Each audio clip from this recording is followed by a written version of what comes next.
to George Washington University and the Elliott School of International Affairs, and to this conference on Asia in the Second Nuclear Age.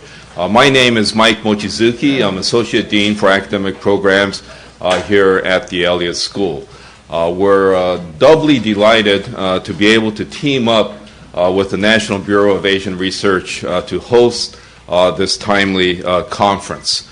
As you know, NBR is one of the great national and international assets in the study of key policy issues in Asian international affairs. NBR over the years has been producing a lot of cutting-edge, timely research in the form of policy reports, books, and they edit an excellent policy journal on Asian policy. And of course, the Strategic Asia volumes is really, I think, the flagship publication of the National Bureau of Asian Research. And today, we are here to roll out the 13th volume of Strategic Asia. The second reason why we're so delighted to be able to host this conference today is that the theme of this year's Strategic Asia volume parallels and overlaps some of the research that we are now pursuing here at the Elliott School. The Seeger Center for Asian Studies and the Rising Powers Initiative is now in the middle of a multi-year project on nuclear debates in Asia, and I co-direct that project with Dr. Deepa Olapalli.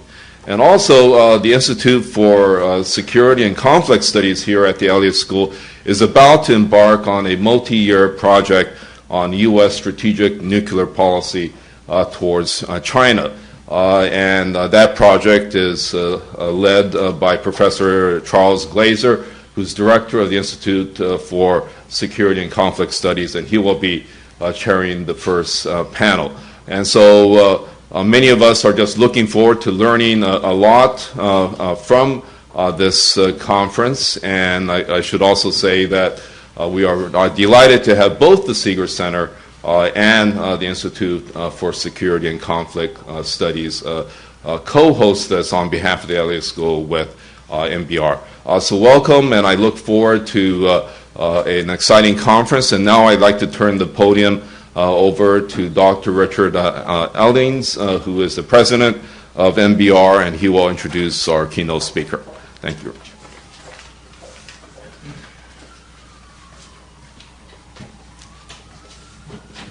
Thank you very much, Mike. I got in this regalia just because of the topic. I want people to know that.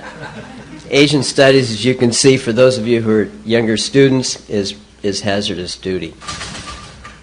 So, anyway, I'm very pleased to be here. This is spectacular. Mike, thank you so much. Mike contributed to a couple of editions of Strategic Asia in the past, does a magnificent job, and is just one of those public intellectuals in the Asia field that is just a treasure to our country. And Mike, thanks for all that you're doing and your leadership here at the school. The school's had a tradition of leadership. Harry Harding and others, just really, really wonderful. And actually, I have to tell you that I hate to admit that I have this age associated with me, but Gaston Seeger was a heck of an American, also Asia specialist, and NBR had the privilege of working with Gaston in some of our first programs, and those were just wonderful, and he was a spectacular contributor to those. All right, so let me get back to the prepared remarks, which I so rarely do, but I promise I will say the things I'm supposed to. Let me just say a couple of words about this volume. You know, in each year of the series, this is again our 13th, we focus on we have a theme.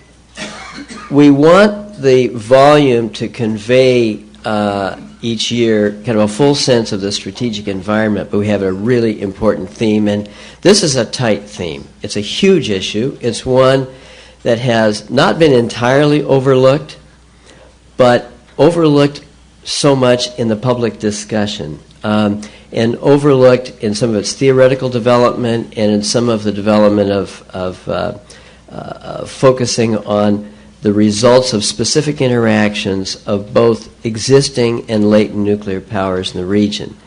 So it needs, we felt, another kind of systemic look. We felt that programs in Asia had not been, in some cases, diagnosed fully. The implications of these things have not been understood fully.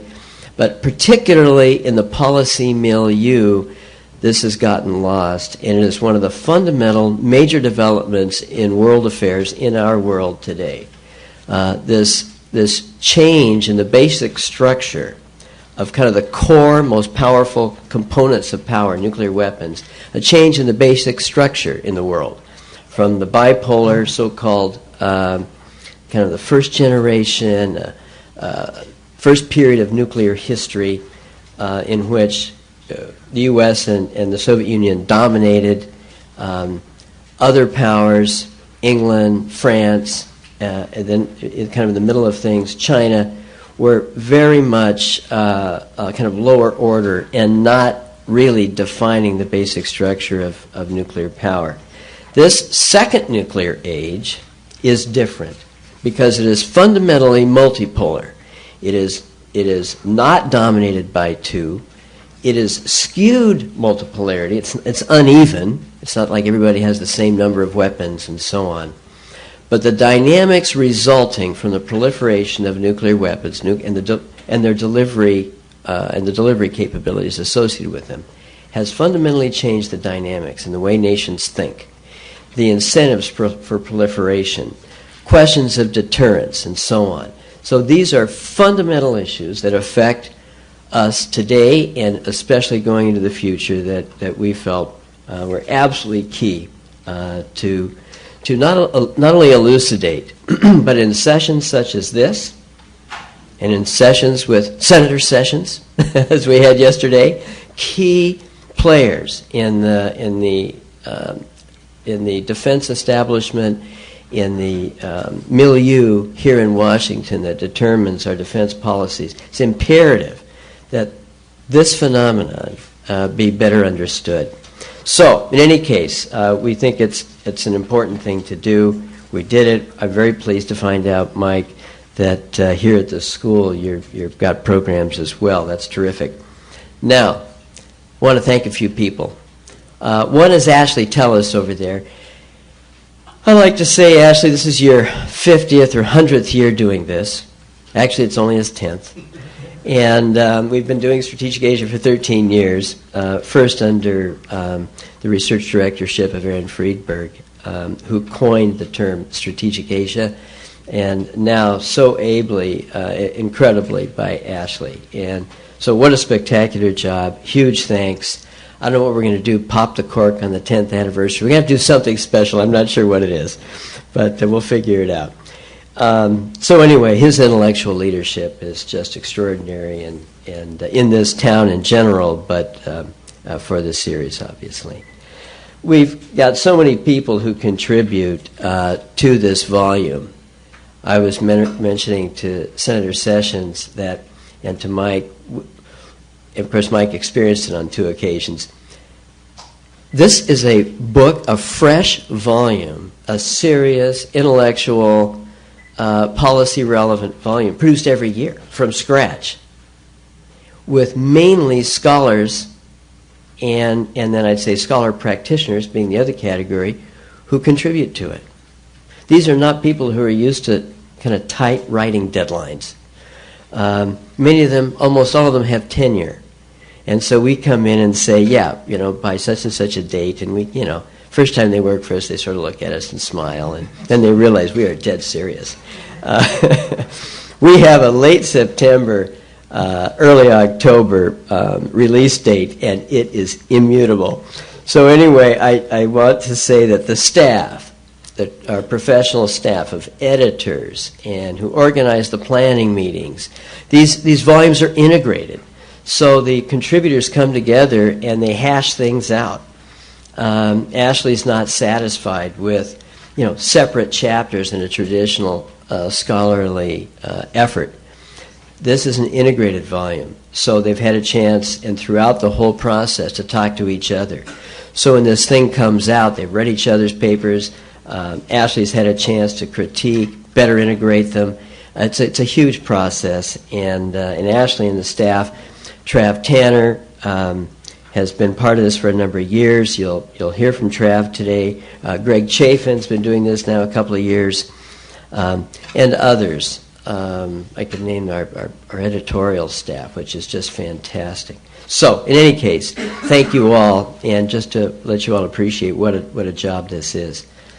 Okay, well, last thanks, I guess, to the university, the Elliott School, the Seeger Center. I got to mention a couple of funders that are so critical to this. The Lyndon Harry Bradley Foundation, which has been a stalwart all 13 years. They helped launch this thing, and took an interest from the get-go. And we are so deeply appreciative. And now more recently, the John D. and Catherine T. MacArthur Foundation, which is supporting a number of programs at NBR, including this one. We are terrifically appreciative of that and them. In any case, thank you so much. Now, Senator Sessions, what a pleasure to have you here. And we were having our NBR board meeting yesterday, and there was a planning session toward the end of that board meeting, and Ashley was leading a discussion, or was scheduled to lead a discussion among these premier scholars we kind of handpicked to come in and talk to the board. And, we're looking at our watches, and Ashley's late, a little later. You rarely find on the Hill, and I was mentioning to Senator Sessions that I work for Slade Gorton. Senators have busy schedules, and so many of them really don't have time to listen and participate in a discussion and get in depth during the day, But Ashley went up there, and Senator Sessions, an indication of his dedication to American national security, and his expertise and his devotion to developing even greater expertise on national security questions, and in particular strategic issues, was indicative of the time he spent with Ashley. So as we were looking at our watches, good work was being done on the Hill. And so it was worth it, and we really appreciate the time you spent, Senator. Just a couple things on Senator Sessions. He's a senior member of the Senate Armed Services Committee, of course, and ranking member of the Strategic Forces Subcommittee. So, boy, that is a strategic person here for us today. I cannot tell you.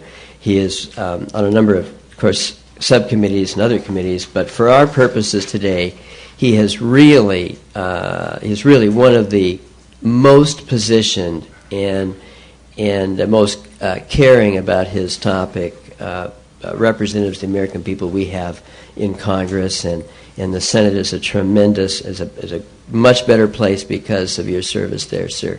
Thank you so much, and I'd like to turn this over to you.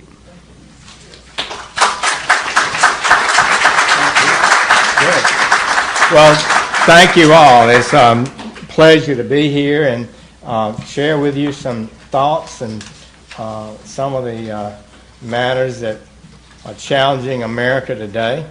I appreciate our host, Mike, and all of you and NBR. I think it's the kind of thing that's important to America.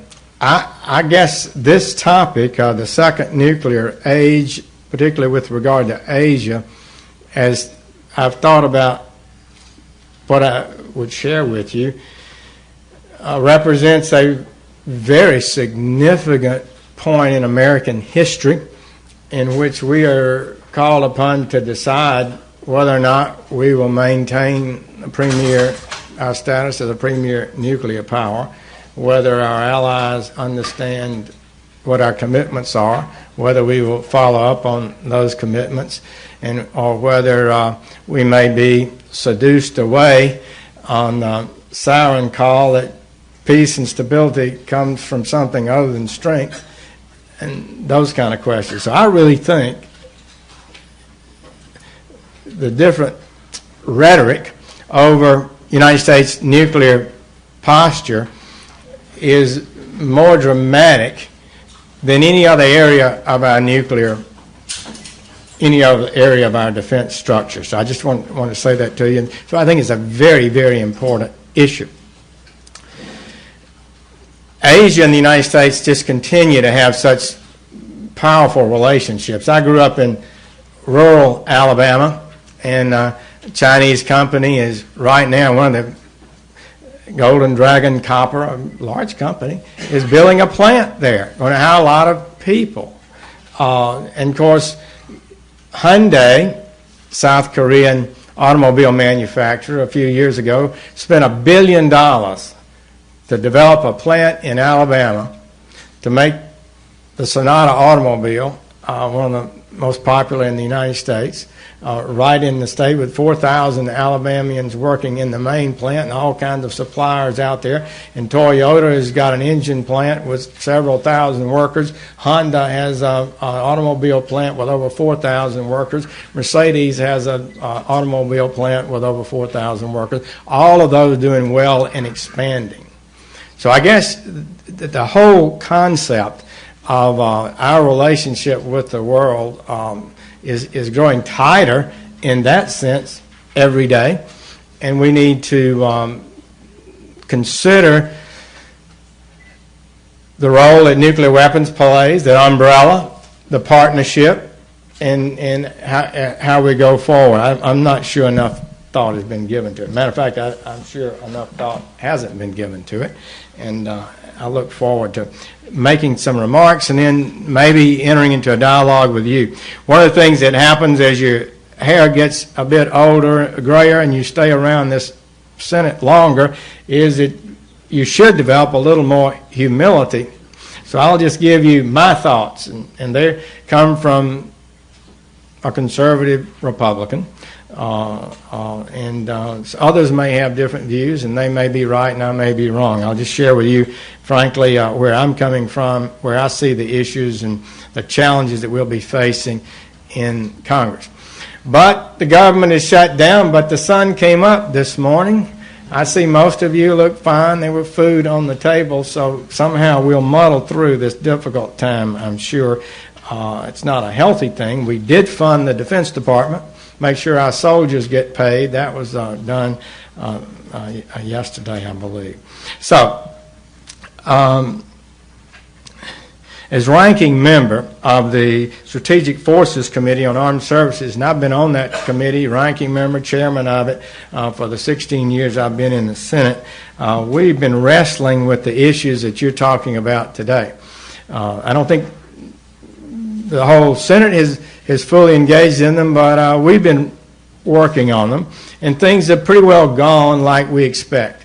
Let me just say to you, you read a lot about partisanship, but under Senator Levin, under Senator McCain, and others, we tend to have a unanimous armed services bill every year. Occasionally we'll have a dispute over some extraneous issue, but fundamentally we've been united in our legislation and what we move out.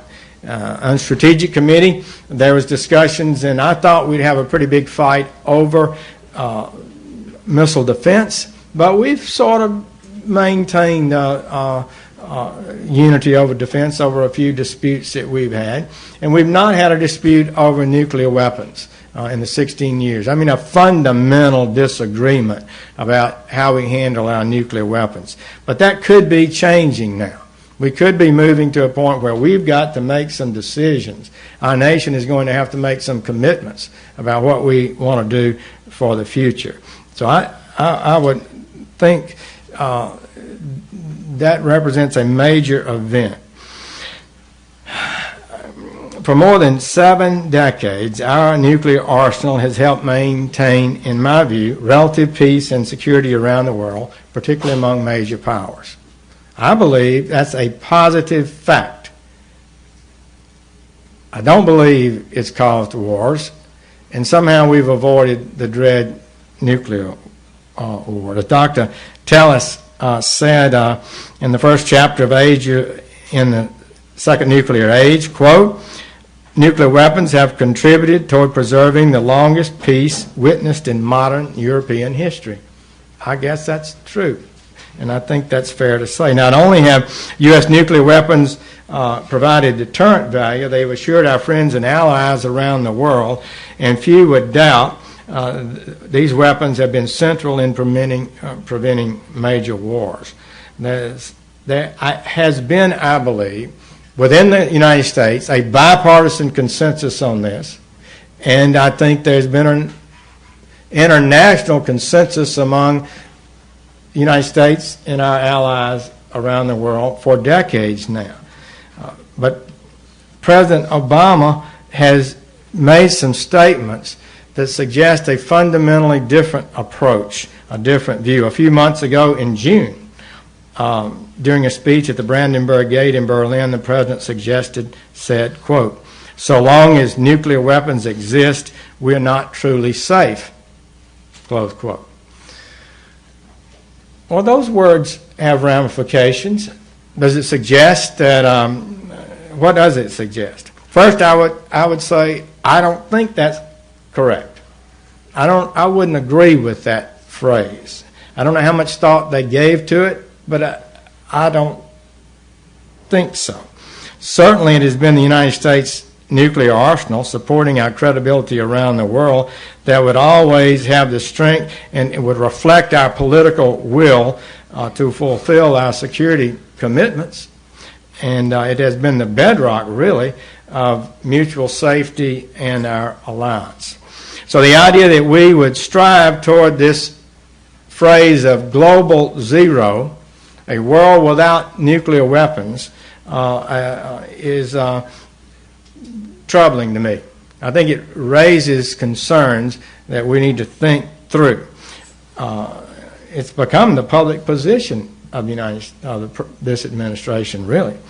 So many of you are probably aware that our former colleague and friend Chuck Hagel, now the Secretary of Defense, was one of 4 co-authors of a May 2012, just a little over a year ago, report produced by the Global Zero Foundation that called for radical cuts, I don't think there's any other way to describe it, to the U.S. nuclear stockpile and triad, and alarming reductions to our nuclear strategic readiness.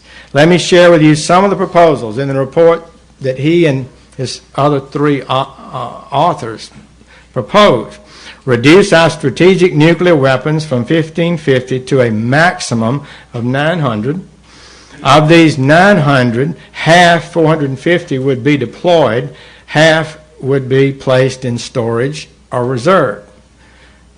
But the deployed weapons would all be de-alerted. There would be no nuclear weapons on alert. It would call for the elimination of all land-based ICBMs, the elimination of all tactical nuclear weapons, reducing our submarines from 14 to 10, decommissioning all B-52 bombers, and restructuring or downsizing our plans for nuclear modernization. Now that's the contrary position to where we've been going for 70 years. It represents a challenge to our current thinking. So maybe this is healthy for us to think through it all. This Global Zero organization, President Obama has endorsed it strongly. On the second page of that report, President Obama is quoted as saying, "Global Zero will always have a partner in me and my administration." The Nuclear Posture Review that came out in April of 2010, not long after the president took office, has 30 references. 30 times it uses the phrase or similar phrases, "a world without nuclear weapons." This is the Defense Department's Nuclear Posture Review in 2010. And I've been raising concern about that for some time. It makes me nervous. But the Defense Department is repeatedly stating in their official report that they'd like to move to a world without nuclear weapons. So I remember having a conversation with Dr. Schlesinger, James Schlesinger, who was co-chairman of the Schlesinger-Perry nuclear report, that I think worked through in a bipartisan way, in a tough way, reaffirmed fundamentally our long-term nuclear strategy for America. I thought it was a very valuable report. I put in language in the defense bill that called for that bipartisan analysis. And what was it, 2 years ago now, a little over 2 years ago now, that report came out. And so we're talking to Dr. Schlesinger about this. He said, well, you know, Americans are goal-oriented. He's so wise, if you know. He said they're goal-oriented, and if you tell Americans our goal is to have zero nuclear weapons, they'll go to work and achieve it. But in Europe, it's quite different. Tony Blair just launched a nuclear submarine, and his whole speech was decrying having nuclear weapons in the world. The Europeans are used to this ambiguity. But I do think it's not a healthy thing that our public goal is to have zero nuclear weapons. Now, the President is made clear that nuclear proliferation is a danger to us, and says that should be one of our top priorities to prevent that. And we've emphasized, however, our negotiations with Russia primarily in all of this. But nothing, I think, demonstrates the perverse nature of our world, the difficult nature of our world, and the hollowness of a nuclear disarmament vision as the international community's inability to keep regimes such as North Korea and Iran from having nuclear weapons. So if our goal is to stop the proliferation, we haven't been very well have not done very well at it. In reducing our stockpile, I asked the question, will that stop proliferation? Will it stop other nations from advancing their nuclear powers? The primary driver for these regimes, let's be clear, is not the size of America's nuclear arsenal. They're not interested, they're not concerned about it. They want to know about theirs. And is it important to them? If they think it's critical to them and they have the ability to do it, they're going to proceed with it. And things get more dicey, in my view, if our capacity is continually being reduced and there's more uncertainty about our willingness to modernize or utilize it in a situation that it might arise. So our countries have their own interest. I was with a Russian official and a Russian professor at lunch a couple of years ago, and I said, well, what do you think about going to zero nuclear weapons? What's your position on this subject? And he said, do you know how many divisions China has on our border? We're never giving up nuclear weapons. And I think that's the Russian position. I think other nations have the same view. They are not going to give up their nuclear weapons if we go to zero in the United States. Now, Dr. Tellis said that nuclear weapons have become a permanent feature of international politics. I think that's true, and they're not going away. So we have to deal with that reality. China and Asia, let's look at the Asian picture. They continue a 2-decade-long military buildup, and two of its key features have been the development of a sophisticated conventional missiles as well as nuclear modernization efforts.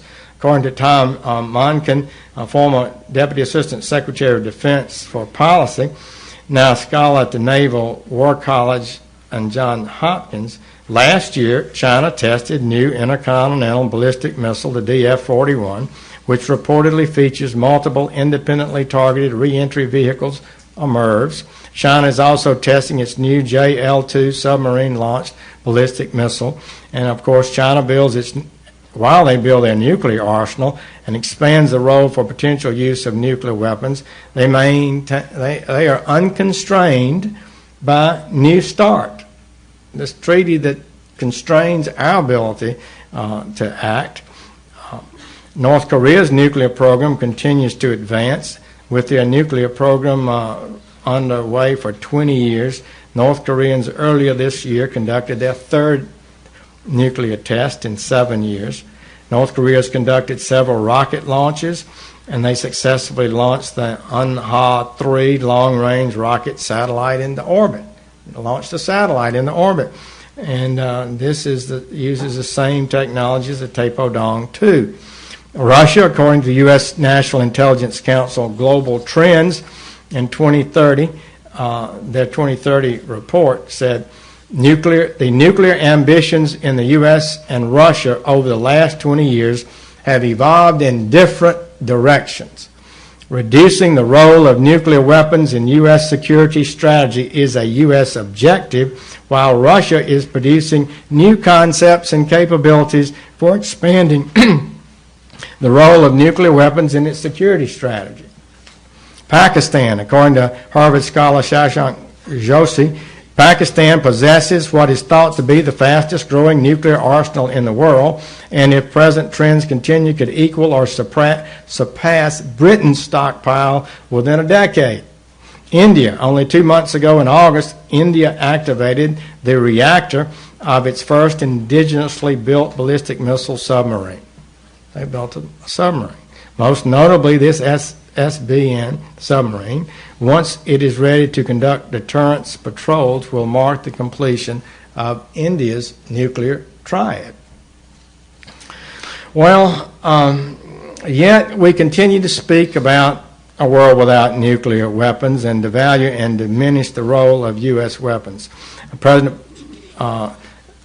This was a dramatic event to me. I think it got much attention in Asia, not so much in the United States. Excuse me.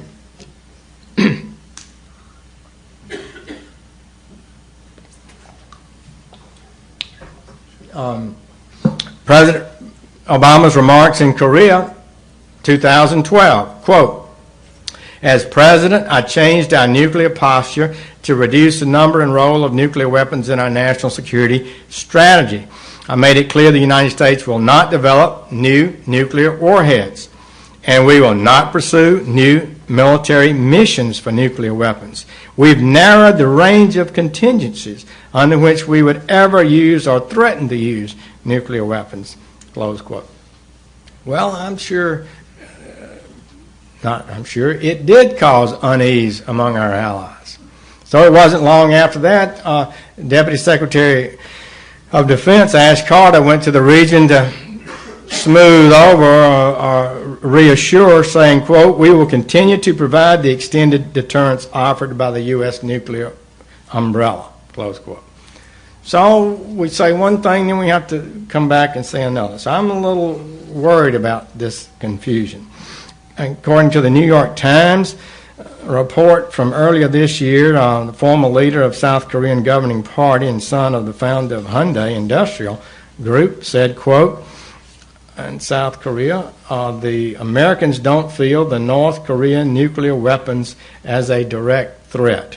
At a time of crisis, we are not 100% sure whether Americans will cover us with their nuclear umbrella, close quote. We've been hearing these kind of things privately. Korean newspaper column, Mr. Chung Sung-hoon of the Korean Institute for National Unification wrote, "South Korea must look closely at how it will affect the U.S. pledge to provide security and a nuclear umbrella. Exposed to a North Korean threat, Seoul cannot support the idea unconditionally. Of particular concern is the effect on the U.S. promise to stop nuclear proliferation." And it goes on, there are others there. The Congressional Resource Report, our group that does research, these are scholars that work on various things we give to them. They don't really speak for the United States government, said, quote, "Given Japan's reliance on U.S. extended deterrence, Tokyo is wary of any changes in U.S. policy, however subtle, that might alter the nuclear status quo in East Asia." I believe that's absolutely correct. Op-ed in the New York Times by Isaac Stonefish, quote, "Japan has reason to be concerned that Obama and the Xi Jinping summit weakened the U.S. commitment to defending Japan. So the bottom line, we need to do a better job of reassuring our allies and partners and clarifying our position, I think.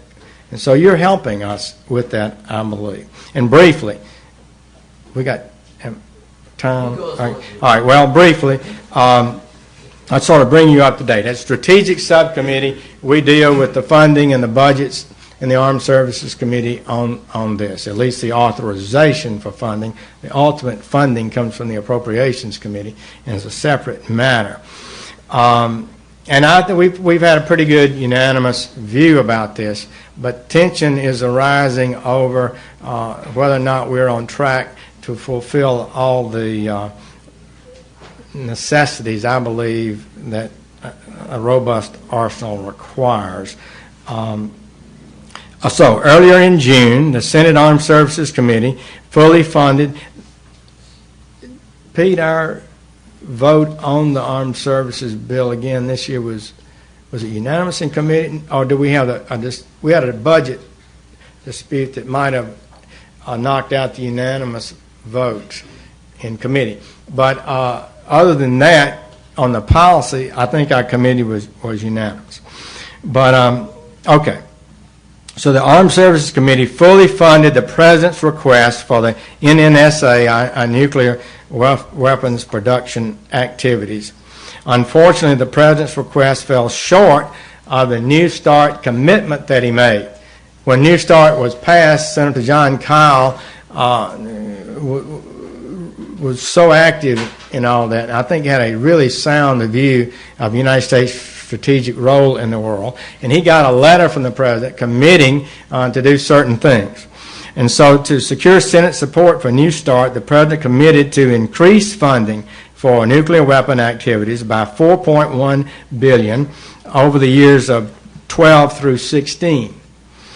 Taking into account congressional action, sequester cuts, shortfalls in administration funding requests, that increase will not be fully funded. It'll be scaled back by $1.4 billion, or 34%. The increase there that we need to modernize our forces. These aging weapons have got to be modernized, and questions are being raised about their effectiveness if we don't do it. In FY12, $385 million was cut by Congress. In FY13, the administration request fell short by $343 million, while an additional $600 million was cut due to the sequester, which has fallen too hard on our Defense Department, but does not leave us unable to fund a robust nuclear weapon modernization program. In FY14, request fell $285 million short. So the life extension program for the B-61 nuclear bomb was delayed 2 years in the FY13 request, and now is likely to be delayed another 6 to 12 months, pushing it beyond FY19, which creates some risk associated with a component in the bomb reaching its end of its life. In FY13, we were told of a 3-year slip for the life extension program for the W-78 and W-88 interoperable warheads, according to the FY14 Stockpile Stewardship Management Plan. The date for that program has slipped another year.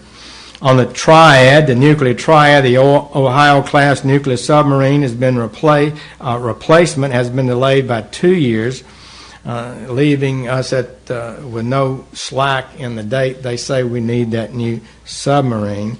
A long-range standoff missile, a replacement for the nuclear air-launched cruise missile first deployed in 1980. That award was delayed 2 years.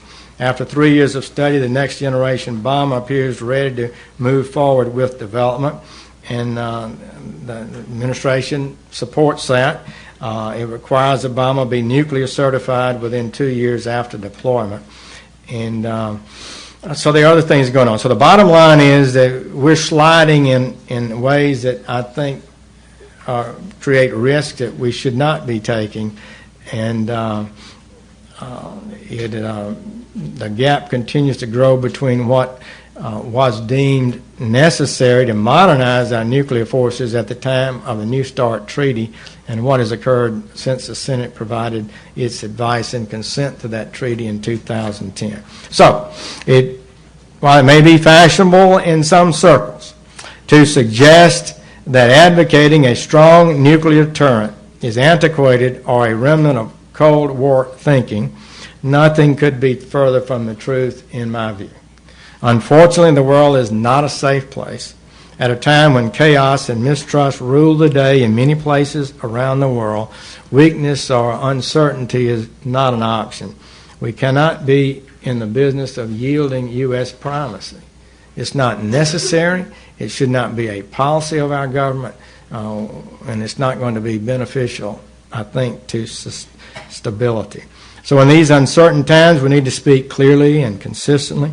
We need to be clear as a nation about the need to protect the United States and our allies through nuclear weapons if necessary, and to guard against any unwise policy that would destabilize the world scene. So it is great to be with you, and it was a delight to talk to Dr. Tellis. And I think all of us, maybe in Congress, and all the busy things that we do, and we're so involved every day, and we have the opportunity to draw on the best minds, many of them in this room, to help us think through these issues. That's really the reason I asked for the Perry Schlesinger report, to get the best minds we have to try to give us advice about what we should do in the future. And they came forward with a bipartisan suggestion that was clear and strong.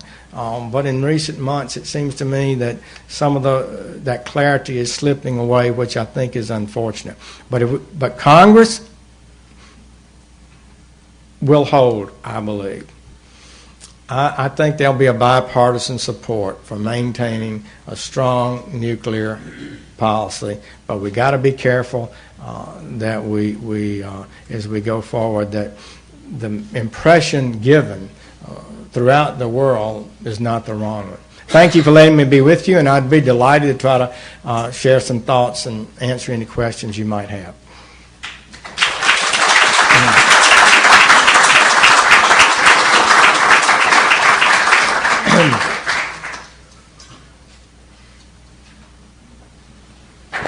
Senator, I'm Vice Admiral Jay Hall. I appreciate you coming to speak with us.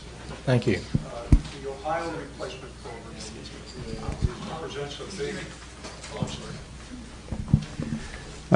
The Ohio Replacement Program presents a big future bill in the Department of Defense, and there have been some suggestions that be funded either outside of the Navy's budget, or that a $2 billion a year plus up be put into the Navy's shipbuilding budget in order to fund that program without severe impact on other shipbuilding programs that the Navy would also pursue during that 12-year period of time. Do you think that has any chance, or is there any traction for that concept within the Senate? I doubt right now that it is, unless you can tell me where the $2 billion is going to come from. We're not going to borrow it. Look, under the Budget Control Act, Congress approved a reduction in the growth of spending by $2 trillion, 2.1, in exchange for agreeing to raise the debt ceiling $2.1 trillion. Well, we've already spent borrowed another $2.1 trillion, so now we're at another debt ceiling debate. But in the course of that, a big agreement was hoped to be reached that would have dealt with entitlements and long-term funding, and it was not reached. And it said if that didn't happen, there would be automatic cuts across the board, and they fell too heavily on the Defense Department. The Defense Department represents 1/6 of the U.S. budget, and it got 1/2 of the cuts.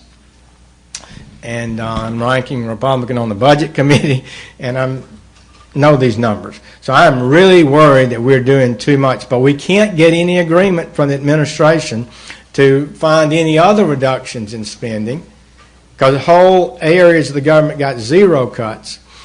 And so I don't think Congress is going to vote to break the Budget Control Act. The President signed it. Congress voted for it. It's bypassed both houses. And it would be unthinkable that a couple of years later we can't adhere to that. So where do you get the $2 billion? It'd really be fought within probably in the Defense Department to find that money. And I know a lot of people think that we can ask for it and it's going to happen, but there is a reality that spending is tight. The Defense Department is getting too much of a cut, in my opinion, but the choice is a real stark one. If you can't get the administration to agree to find other reductions, then will you break the budget we agreed to or not? And I don't think the decision will be made to break the Budget Control Act spending limits. But I think it's incumbent upon us on all of these programs to, push back and let there be competition between the Navy need for Ohio class as compared to how many soldiers the Army needs, or how many airplanes the Air Force needs, and we have a more robust, instead of stovepiping all these funds, and we have more of a competition for priorities throughout the system. But I did want to share that with you. Maybe my staff can help me, but the spending on our nuclear arsenal represents a very small percentage of the total, 4%, Pete, 4% of the total defense budget. So to me, it's a bedrock part of our defense posture. And the 4% that goes to that does not have to be reduced but on budgetary reasons if it's necessary to maintain that bedrock part of our Defense Department. Now, I have a suspicion, and I've been critical of the Department of Energy, who actually produces this. For institutional reasons, they don't have any interest in reducing cost. So they just, we need a nuclear bomb. Well, we want so much money.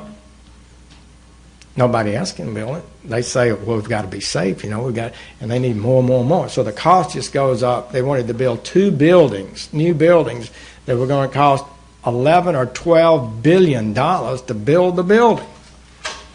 ThyssenKrupp built the biggest steel mill, I guess, almost in the world from scratch in Alabama. They spent $4 billion on it.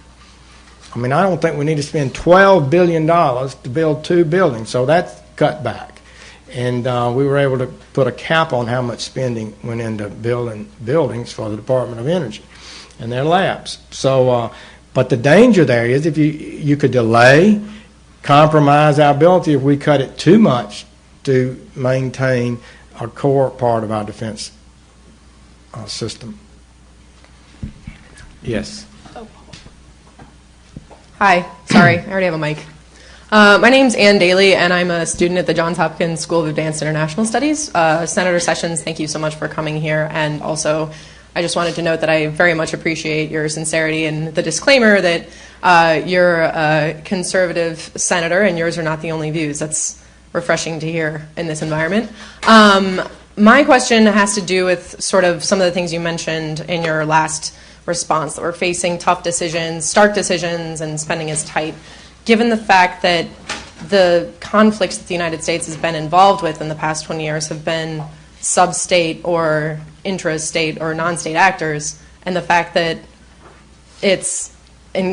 we have, I think, 2 or 3 times more weapons in our arsenal than the next closest nuclear state, and that nuclear weapons are a state-to-state issue and not a non-state or sub-state issue.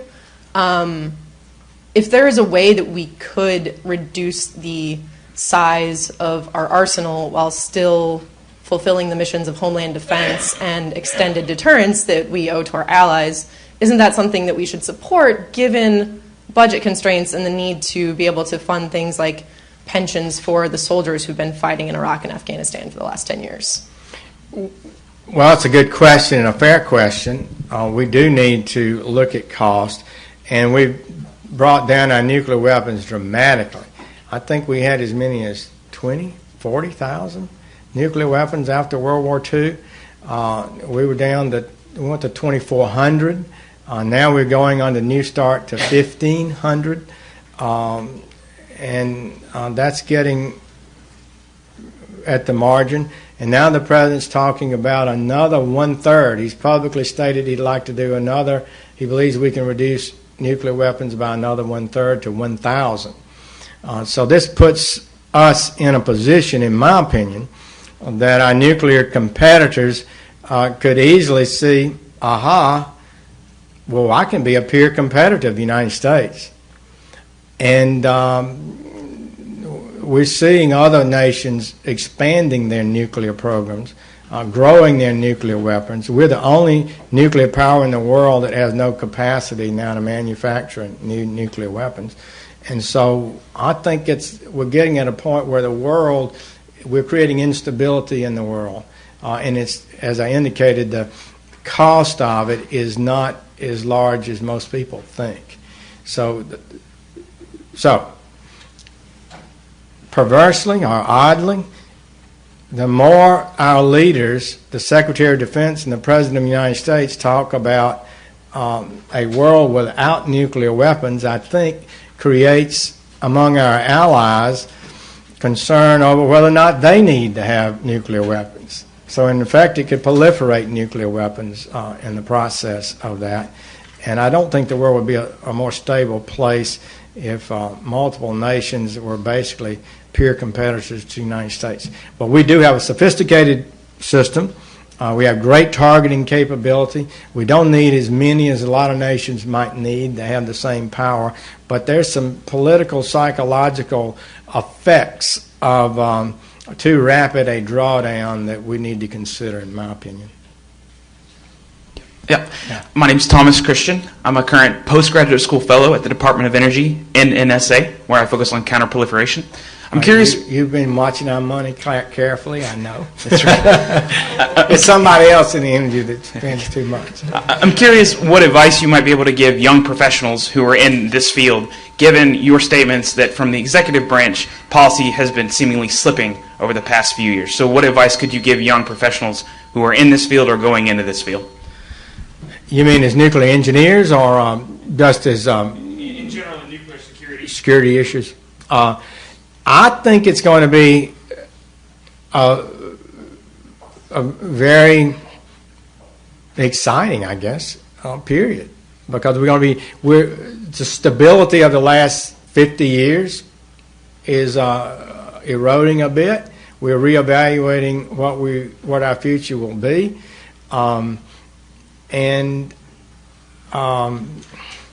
So I think it would be an interesting time. And like your report here, the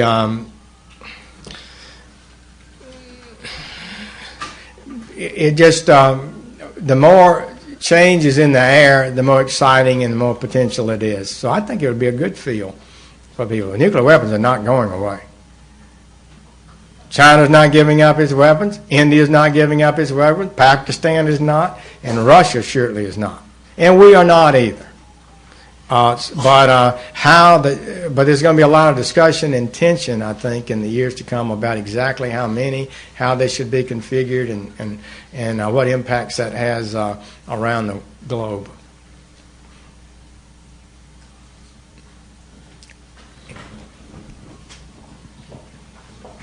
All right, I think she's good.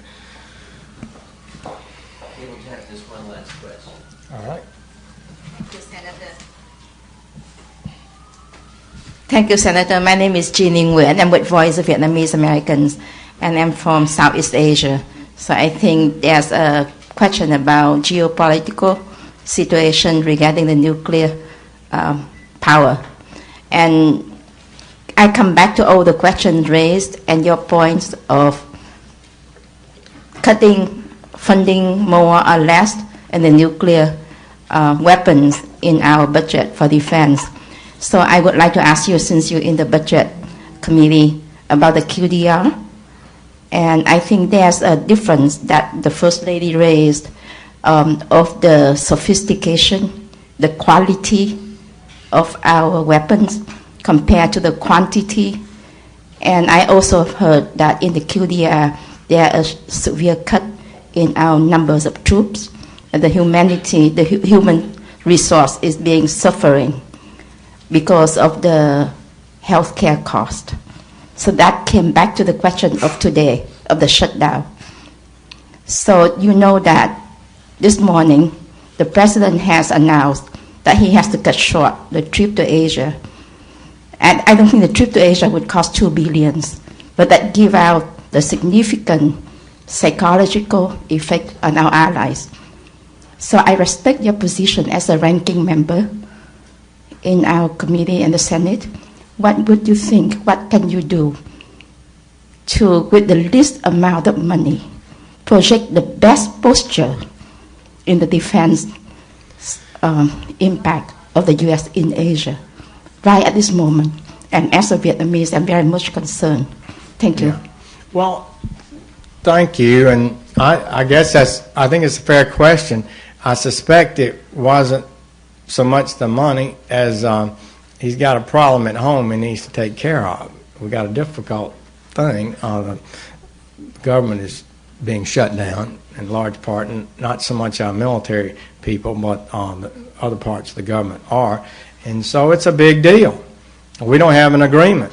I pointed out the other day that according to the Government Accountability Office, our independent accounting office, that the Obamacare bill will add $6.2 trillion over 75 years to the debt of the United States.